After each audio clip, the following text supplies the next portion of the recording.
পবিত্ৰ হৃদয় যাৰ, ভগৱান সহায় তাৰ, মহামানৱ মহাত্মা গান্ধী।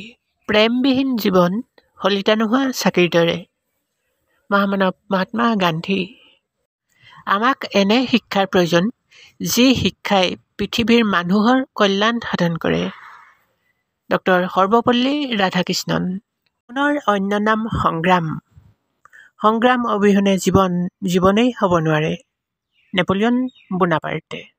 মানুহৰ জন্ম হয় সফল হ'বলৈহে, বিফল হ'বলৈ নহয়। আত্মবিশ্বাসেই হ'ল ইয়াৰ মূল চাবিকাঠি। Henry David. তুমি যদি ঈশ্বৰক ভাল পাব বিচৰা, তেন্তে প্ৰথম মানুহক ভাল পাবলৈ শিকা। হজৰত মহম্মদে। ইচ্ছাশক্তি প্ৰবল হ'লে কোনো ধৰণৰ জটিলতাই প্ৰতিবন্ধকতাৰ সৃষ্টি কৰিব নোৱাৰে। মেকিয়াভেল। এটা মাত্ৰ ফুলে বসন্তক আগমন ঘটাব নোৱাৰে। আফগানী প্ৰবচন।